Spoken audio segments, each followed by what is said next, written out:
नमस्कार, मैं चंदन कुमार और आप देख रहे हैं अंगवानी। एक बात जिसको लेकर पिछले एक दो हफ्तों से कयासों का बाजार गर्म था और मीडिया जो रोज रोज नई नई कहानियां बनाकर आपको दिखाती और सुनाती थी कि अब की तब बिहार में महागठबंधन वाली सरकार मतलब नीतीश तेजस्वी की सरकार गई। लेकिन हुआ क्या? ललन सिंह ने अध्यक्ष पद भी छोड़ दिया, नीतीश कुमार अध्यक्ष भी बन गए। उसके बाद जनता दल यूनाइटेड की बैठक भी हो गई।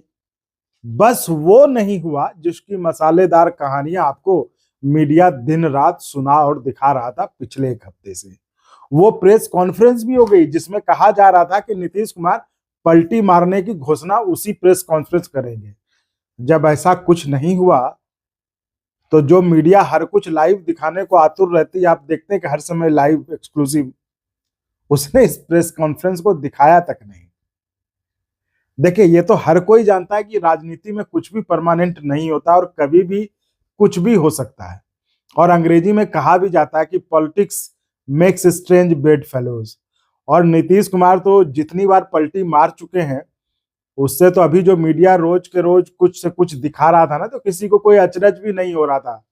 तो मतलब यूं कहिए कि नीतीश कुमार पलटी मार भी लेते, मतलब आज मार लेते या आगे भी कभी पलटी मार लेते, तो किसी को कोई खास फर्क नहीं पड़ेगा।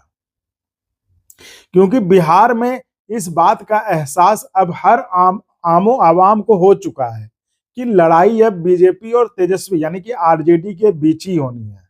लेकिन आप लेकिन आप मीडिया का जोश और उत्साह देखिए और सोचिए कितना खतरनाक खेल आज का मीडिया खेलता है। और उसमें अब कुछ यूट्यूब वाले भी शामिल हो गए जो सिर्फ एक पक्षी प्रोपेगेंडा फैलाने का काम करते हैं।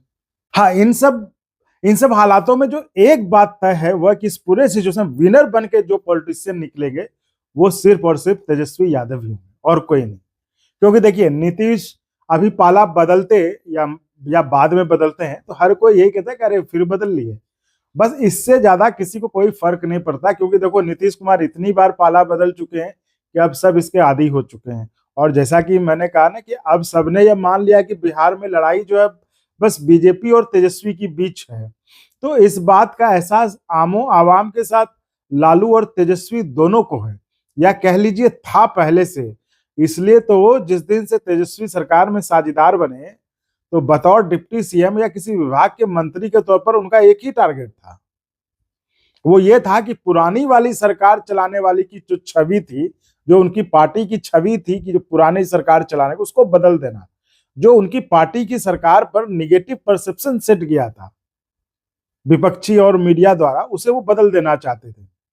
तभी तो सरकार में आने के बाद वो बस एक काम पर लग गए कि जो चुनाव में वादा किया था उसे प्रायोरिटी पे पूरा करना।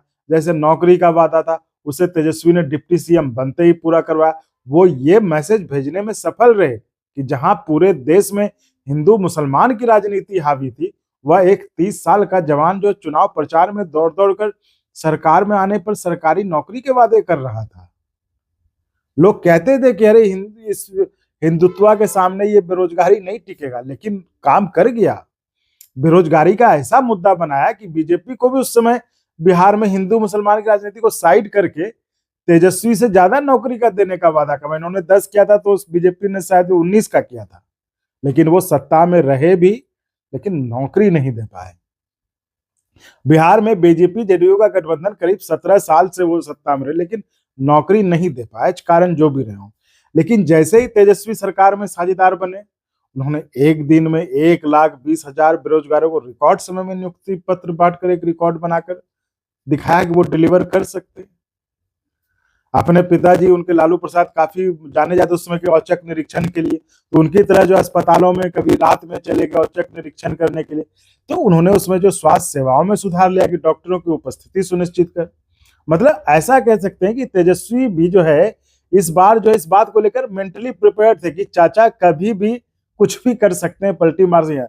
तो ये जो मौका मिला उसमें ऐसा कुछ कर जाए जिससे एक छाप छोड़ पाए कि मोदी है तो मुमकिन की तर्ज पर तेजस्वी है तो मुमकिन है, लोग कहने लगे।